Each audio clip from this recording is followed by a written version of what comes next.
कृष्णा, स्वागत है आप सभी का। इस वीडियो में हम देखेंगे आज बीएससी पार्ट 3 2022 का क्वेश्चन पेपर है, केमिस्ट्री पेपर सेकंड। ठीक है, ऑर्गेनिक केमिस्ट्री देखेंगे। तो इससे पहले बीएससी पार्ट 3 मैथ्स के क्वेश्चन पेपर डल गए हैं और एमए पॉलिटिकल साइंस के भी क्वेश्चन पेपर डल गए हैं, तो आप लोग उसे जाके देख सकते हैं। यदि आप चाहते हैं कि कंटिन्यू रखा जाए बीएससी वाले का तो मुझे कमेंट कर दें। ठीक है, चलिए देखेंगे प्रश्न किस तरह से आए हुए थे। हाँ, ये बता दूं आपको, मैक्सिमम मार्क्स 33 है, उसमें 11 नंबर ला सकते हैं जो बच्चे सिर्फ पढ़ के पास होना चाहते हैं उन लोग। ठीक है, चलिए यूनिट फर्स्ट देखेंगे। यूनिट फर्स्ट में क्वेश्चन आया है, पिरिडीन पायरोल की अपेक्षा अधिक क्षारीय क्यों है? Why is pyridine more basic than pyrrole? Here is second question, Skraup संश्लेषण द्वारा क्विनोलिन निर्माण का वर्णन कीजिए। Explain the Skraup synthesis to prepare, क्या है? क्विनोलिन है ना, क्विनोलिन, सॉरी गलत उच्चारण कर दी थी। अथवा देखेंगे, पिरिडीन के संश्लेषण के कोई दो विधियां तथा पिरिडीन की कोई एक रासायनिक क्रिया लिखिए। Right any two methods of synthesis of pyridine and any on one chemical reaction of pyridine. अगला क्वेश्चन देखेंगे, क्या होता है, मतलब जब समीकरण देना है आपको सक्सेनिक डाइएल्डिहाइड को P2O5, ठीक है, डाइपेंटेन पेंटा ऑक्साइड ऐसे ही होगा क्या, के साथ अभिकृत कराया जाता है। किसके साथ? सक्सेनिक डाइएल्डिहाइड को। एंड सेकंड नंबर में देखेंगे, ब्यूटाडाइन को सल्फर के साथ गर्म किया जाता है। जी हाँ, इसमें आपको गर्म करना है ब्यूटाडाइन और सल्फर को, तो क्या बनता है, उसमें कौन सा समीकरण तैयार होगा आपको इसमें बताना है, और इसमें आपको 3 नंबर मिलेंगे। ठीक है, अगला क्वेश्चन देखें।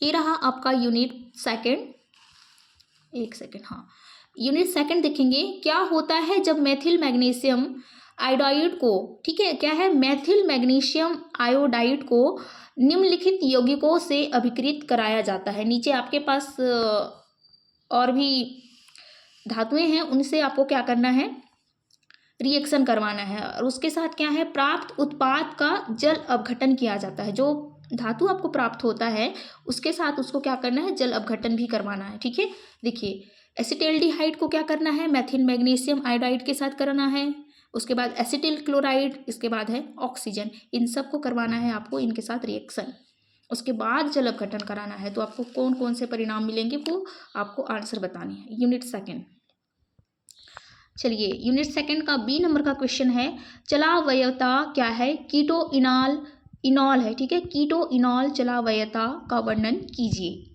अगला क्वेश्चन है, एसिटिक अम्ल से मेलोनिक एस्टर प्राप्त करने की विधि का वर्णन कीजिए। ये पुराना क्वेश्चन है, ये ना चेंज नहीं हुआ है। ठीक है, एसिटिक अम्ल को मेलोनिक एस्टर प्राप्त करने की विधि का वर्णन कीजिए। अथवा में क्वेश्चन है, नेक्स्ट पेज में मैं दिखा दूं आपको।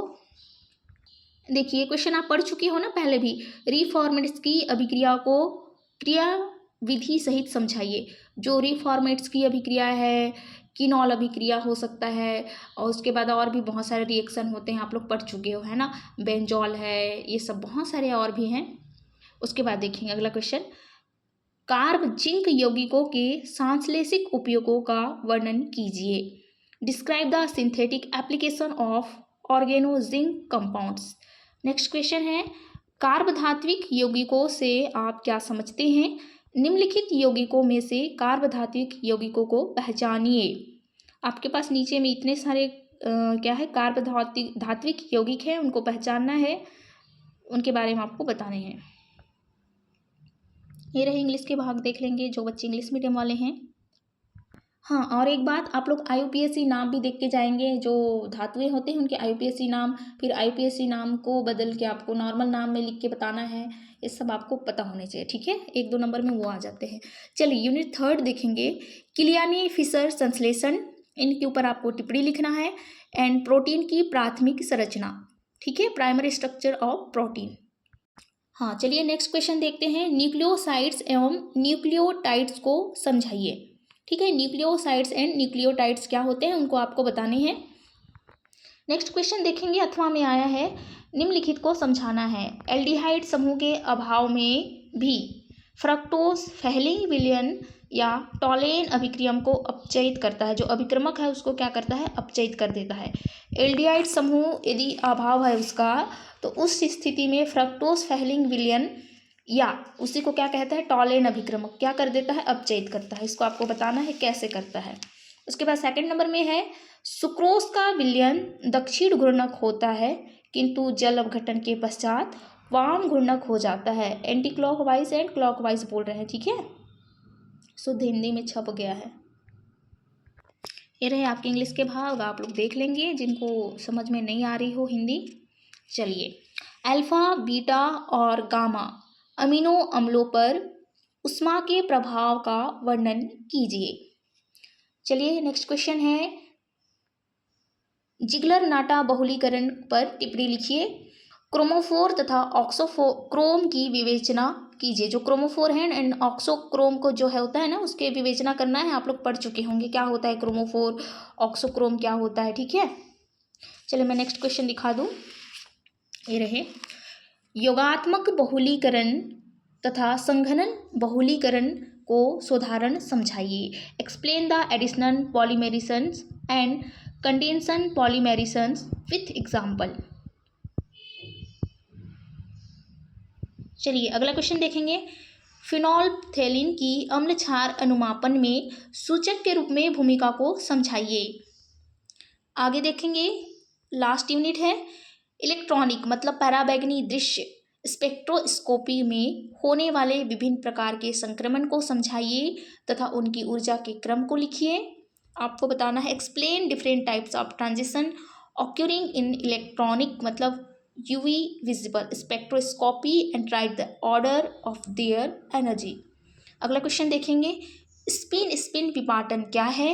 CH3 CH2 Cl के H1 NMR स्पेक्ट्रम में सिग्नलों के विपाटन को समझाइए। देखिए मैं सिर्फ क्वेश्चन पेपर दिखा रही हूँ, आपको इसके आंसर चाहिए तो कमेंट कर सकते हैं।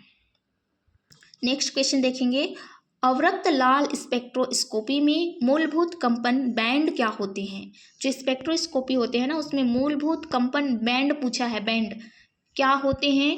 CO2 तथा C6H6 के लिए बताना है, ठीक है, कार्बन डाइऑक्साइड एंड C6H6 के लिए बताना है।